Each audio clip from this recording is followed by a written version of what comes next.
What's up, guys? Welcome back to the channel. If you haven't dropped a sub yet, please consider doing so if you enjoy the content. So today we're here with Gypsy cops move 4,000 miles away, then does it again. Yes, 4,000 miles away from wherever he was. So I'm sure I'm going to get an update from the civil rights lawyer. I'm on his channel. So shout out to the civil rights lawyer, sir. Thank you for the footage. Let's jump in this one and see what's happening.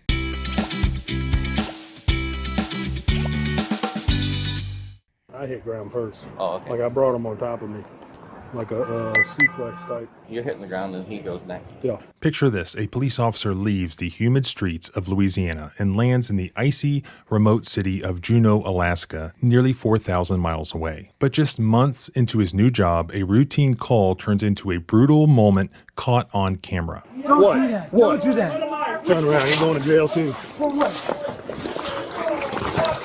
Put your hands behind your back. That shocks an entire community, sparks protest, and forces the city to take action and release the body cam and dash cam footage. Walking now, huh? This is a story of trust broken and a community demanding answers. Why did this officer flee Louisiana for Alaska? What really happened, and what is going to happen now to this formerly Louisiana police officer? This story is wild. Let's go through it. Let's get into it. No, that's my Get last it. ones.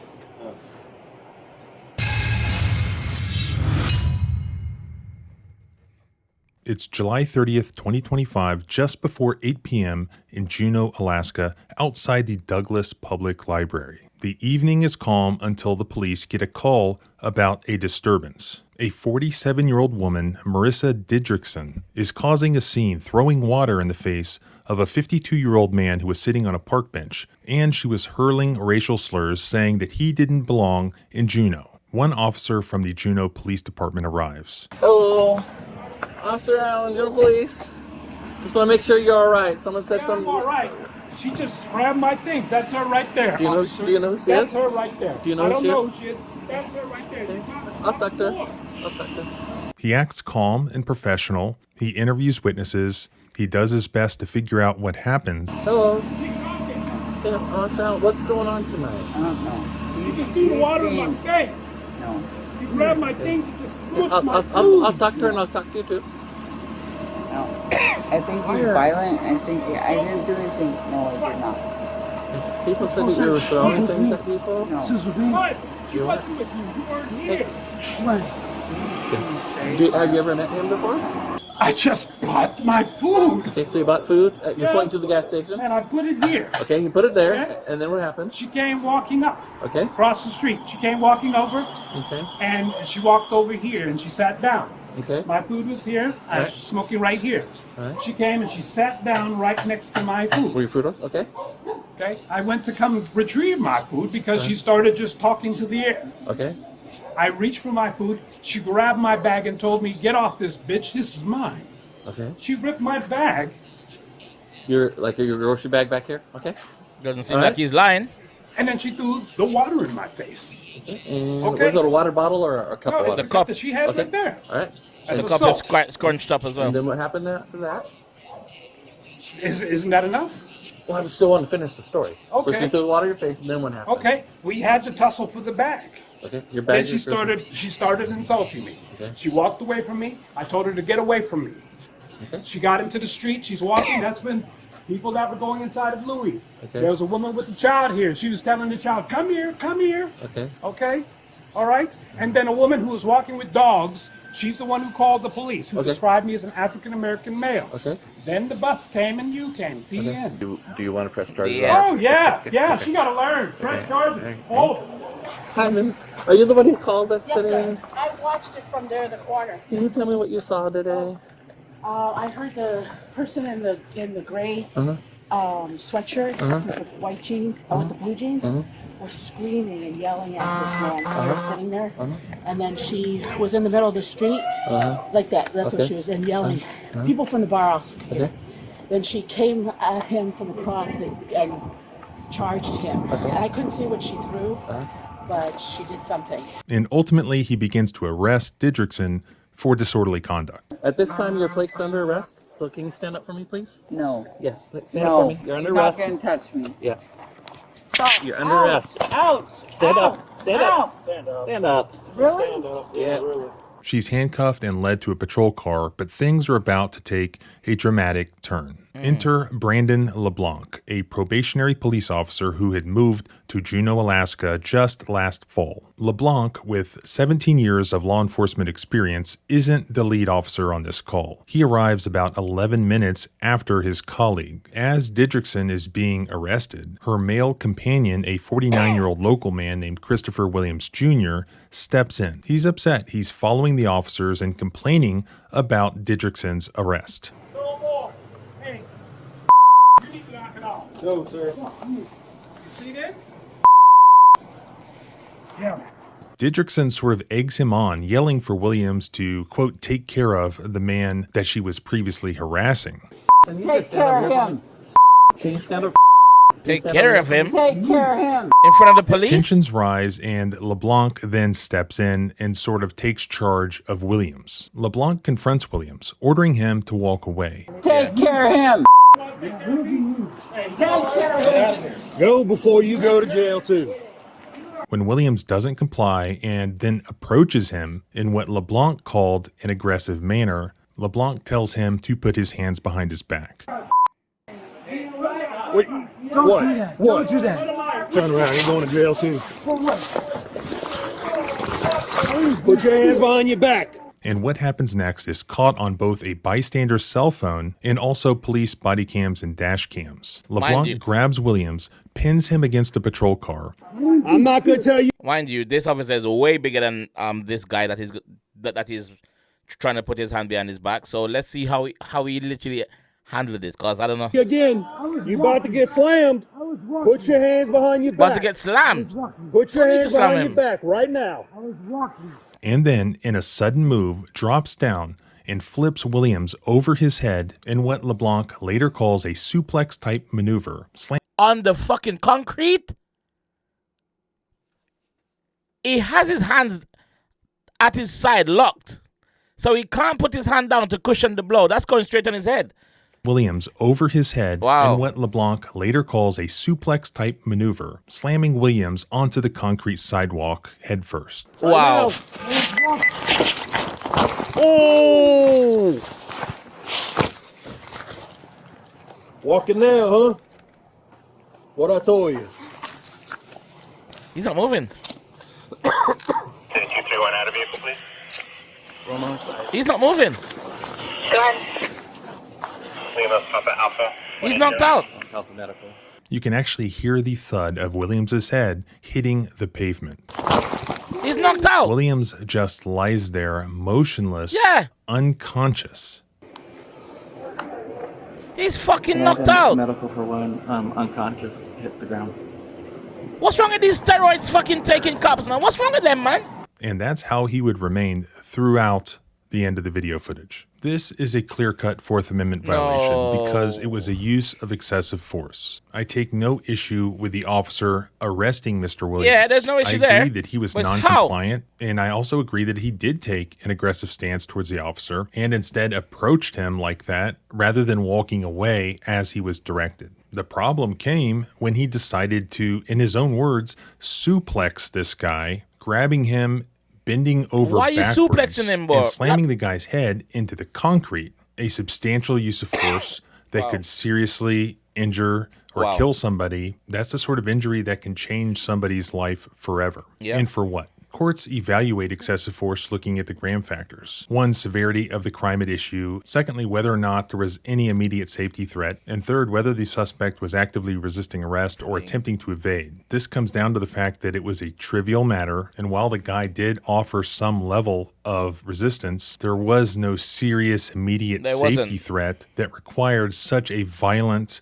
and dangerous use of force. Basically yet another example of a police officer losing his temper and using way too high level of force on somebody in response to a very low, undangerous level of resistance, especially given the disparity in size of the police officer Way versus bigger than him. the subject. Way bigger than him. Yeah, he's breathing. He's breathing. As they wait on Was that EMS to necessary? arrive, we don't observe the officers rendering any medical aid whatsoever, but they do go get some smelling salts. And not surprisingly, that does not work because this man has been severely injured. That's really Yeah. bad. That'll probably work.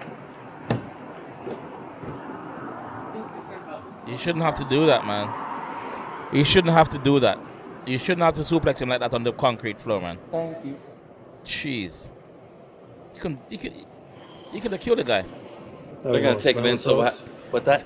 Kudos to this officer. He was the first officer on the scene. He was handling it so well. He was doing it so good until this buffoon come along, man. That's my last ones. Yeah. I'm sure that they'll take him in, just as precautionary. So we'll probably go ahead and uncuff him for now. They're gonna take him. Yeah. Do you know what part of the head hit the ground? I'm not sure. You're not sure? I'm not sure. When I looked over, you guys were flat, so I didn't know if you hit face forward. Fucking hit the floor, yes? No, like, so I had his one arm here, and he had his other one braced on there. Oh, this guy's a buffoon, bro. No. Well, have done that. I hit ground first. Oh, No, okay. you I brought didn't. him on top of me, like a sequence. No, you didn't. No, you didn't. No, you didn't hit the ground first. His head hit the ground first. His fucking head hit the ground, and then your back hit the ground. What? So he would have hit the ground from. His side, if anything. No.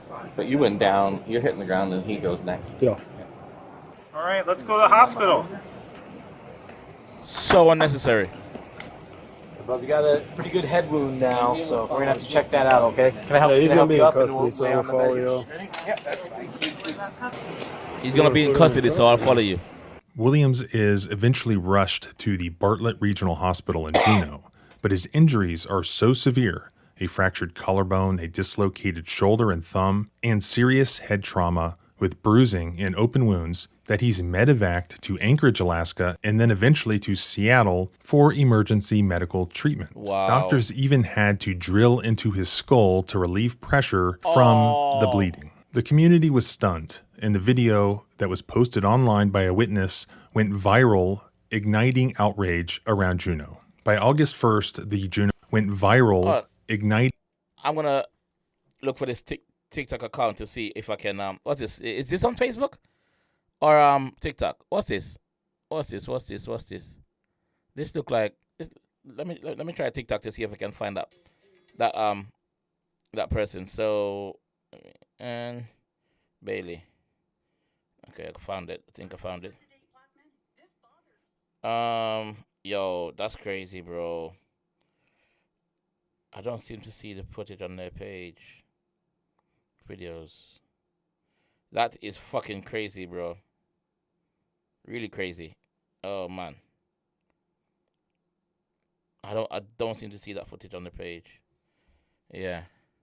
Outrage around Juneau. By August 1st, the Juneau Police Department places LeBlanc on paid administrative leave, and they request an independent investigation by an external agency with the Alaska Office of Special Prosecutions. The city manager issues a statement acknowledging the deep community concern and promising transparency. The Central Council of Tlingit and Haida Indian tribes, noting that Williams is a tribal citizen, calls for a full investigation into the incident and the department. Protests then erupted with around 100 people gathering outside the police station. On August 14th, the department named Brandon LeBlanc as the officer involved, revealing his Louisiana background and potentially a troubling past. A Louisiana police officer named Brandon LeBlanc, believed to be the same guy, was sued for excessive force and battery after allegedly breaking a man's jaw and tasing him during an arrest. This actually led to a Fifth Circuit opinion on the topic of excessive force, which I will link below. When the community found out that their local department was basically the one that was way off somewhere that would hire people like this, perhaps that have nowhere else to go, they were even more outraged. Then on August 28th, just one day before the city was already required to release the body cam footage as per a new ordinance, guess what happened?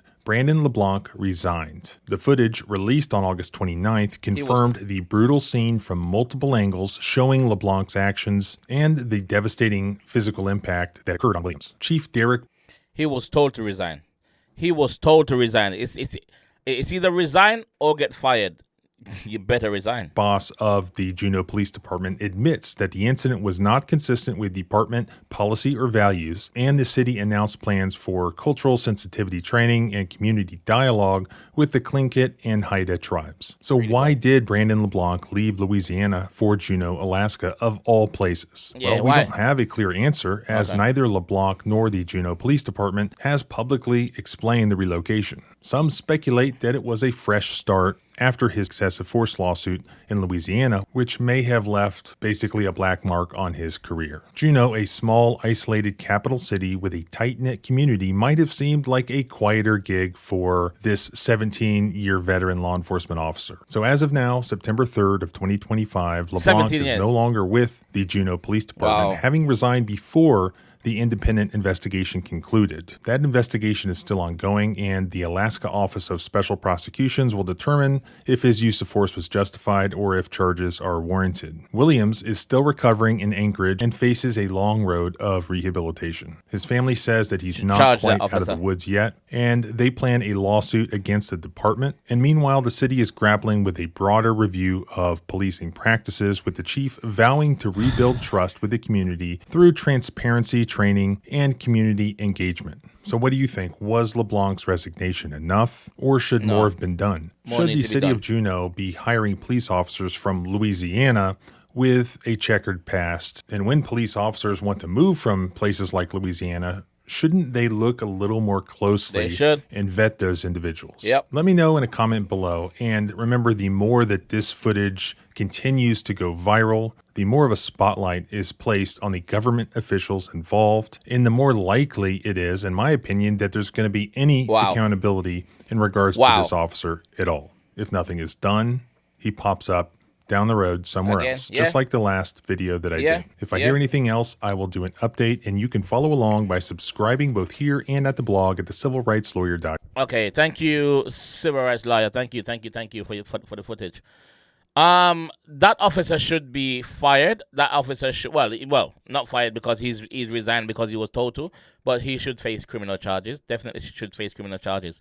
And these officers, these departments need to take a closer look on people who are they recruiting. Like, go into the background, check the background of these people, because these people are running away from something that they was previously penalized for, and then this guy managed to go 4,000 miles to Alaska to do that shit, from Louisiana to Alaska, 4,000 miles to do something even worse. He could have killed that man. He could have killed that man. This is crazy to me. Let me know what you guys think about this one in the comment section, man, and I'll be down there waiting. All right, I'll catch you guys down there. Peace.